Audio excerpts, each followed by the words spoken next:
दोस्तों, हम आप में से ज़्यादातर लोगों का यह मानना है कि एक अच्छा स्पीकर होने के लिए इंग्लिश आनी बहुत ज़रूरी है। जी हाँ, बिल्कुल आज के समय के लिए इंग्लिश आनी बहुत ज़रूरी है। लेकिन सिर्फ़ यह आप मान लें कि जिसको इंग्लिश आता है वह बहुत अच्छा या गुड स्पीकर हो सकता है, यह बिल्कुल मिथक ही है।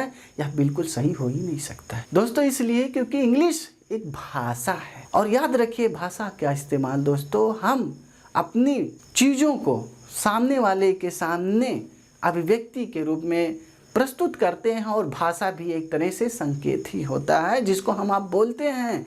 दोस्तों, आज के इस वीडियो में मैं एक ऐसा फार्मूला, एक ऐसा सीक्रेट्स आप लोगों को बताने वाला हूं जिसको यदि आपने ध्यान से सुन लिया तो यकीन दिलाता हूं आप एक गुड स्पीकर हो ही जाएंगे। दोस्तों फिर देर किस बात की, वीडियो को स्टार्ट करते हैं।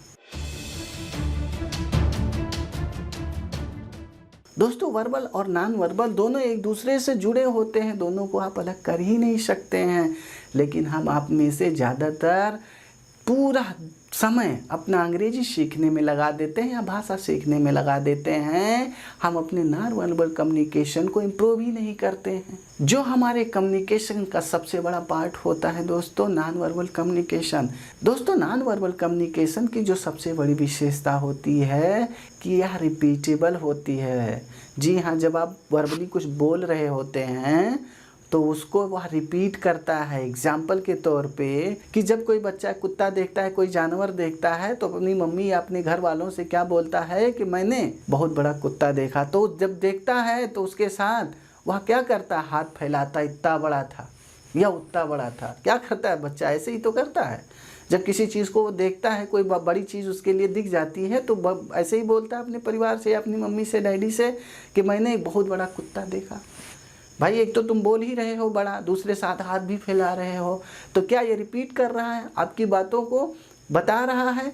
यह गुण होता है कि जब आप किसी से बात करें तो आप अपने जेस्चर्स को इस्तेमाल करें, आप इशारों का इस्तेमाल ज़रूर करें, ताकि यदि सामने वाला आपकी शब्दों को नहीं सुन पाया, उसमें कुछ प्रॉब्लम आ गई, तो वहाँ पर वो आपके हाथों को, आपके इशारों को ही समझ जाए कि ये आदमी या इंसान क्या कहना चाह रहा था। वहीं नॉन वर्बल कम्युनिकेशन की दूसरी जो सबसे बड़ी विशेषता होती है दोस्तों, यह पूरक होता है। क्या होता है, कॉम्प्लीमेंट्री होता है। जब आप किसी से बात कर रहे होते हैं तो आपको अपनी पिच पर ध्यान देना होता है कि आपका साउंड कैसा होना चाहिए, कहाँ आपको रुकना है, कहाँ आपको नहीं रुकना है, कहाँ स्टॉप करना है, कहाँ नहीं रखना है। इन चीज़ों को भी आपको ध्यान देना। अक्सर करके बड़े बड़े नेताओं को आपने बोलते हुए देखा होगा कि वो अचानक से आवाज़ को बहुत ऊंचा कर लेंगे और अचानक ही बहुत स्लो हो जाते हैं।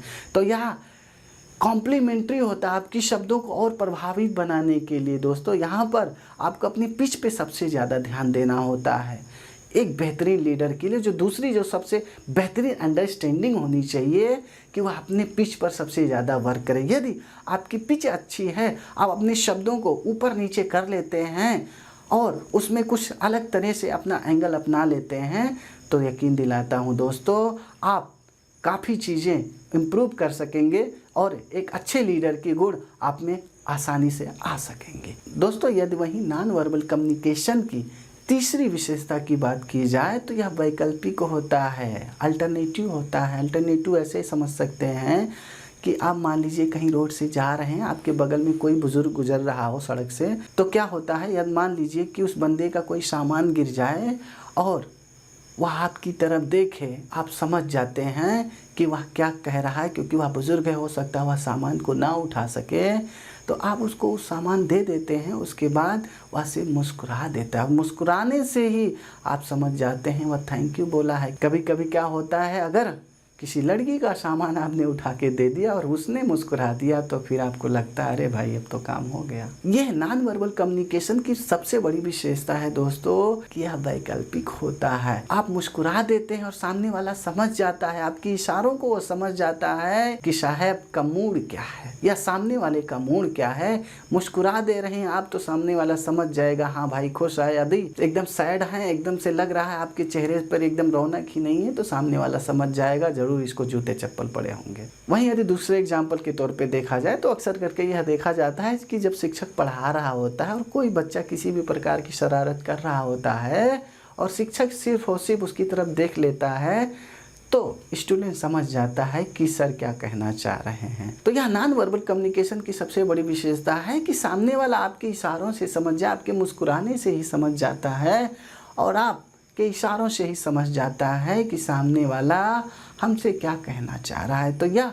एक तीसरी सबसे खास विशेषता होती है कि यह वैकल्पिक होता है, अल्टरनेटिव होता है। वही चौथी नॉन वर्बल कम्युनिकेशन की जो विशेषता होती है दोस्तों, ये कंट्राडिक्टरी होता है। कंट्राडिक्शन इसमें पाया जाता है या विरोधाभासी होता है। एग्जाम्पल के तौर पे लेते हैं तो सूरदास के जो दोहे हैं उसमें यशोदा जी कृष्ण से पूछती हैं कि तुमने यह माखन खाया, तो श्री कृष्ण क्या बोलते हैं, मैया मोरे मैं नहीं माखन खायो, लेकिन वो मुस्कुरा रहे होते हैं। वहाँ वो कंट्राडिक्शन उसका अपोज कर रहे होते हैं कि हाँ मैंने खाया, लेकिन फिर भी वह बता रहे होते हैं कि मैंने नहीं खाया। मतलब आप डायरेक्टली बता भी रहे हैं, आप उसका कंट्राडिक्शन भी कर रहे हैं, आप विरोध भी कर रहे हैं और हाँ भी कर रहे हैं। वहीं दूसरे एग्जाम्पल के तौर पे इसको देखा जाए दोस्तों कि जब पुलिस इंक्वायरी कर रही होती है किसी चोर से, तो अक्सर करके जो चोरी किए रहता है इंसान, वह अपने शब्दों से तो बोल रहा होता है लेकिन उसके हाथ पैर,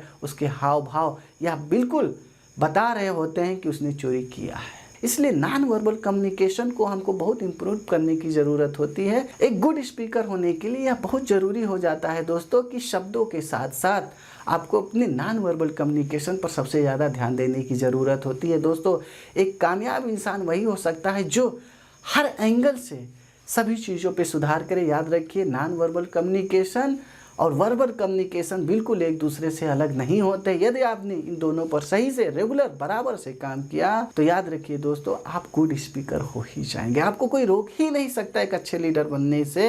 इसलिए उम्मीद करता हूं दोस्तों इन 4 चीज़ों को आप हमेशा याद रखेंगे। जो नॉन वर्बल कम्युनिकेशन की 4 विशेषताएं मैंने आज बताई हैं आपको, हर किसी गुड स्पीकर के लिए यह ज़रूरी होता है। दोस्तों इन बातों को आपको हमेशा ध्यान देना बहुत ज़रूरी होता है। दोस्तों उम्मीद करता हूँ वीडियो अच्छी लगी होगी। वीडियो अच्छी लगी हो तो वीडियो को लाइक और चैनल को सब्सक्राइब करना बिल्कुल मत भूलिएगा। दोस्तों वीडियो देखने के लिए आपका बहुत बहुत धन्यवाद।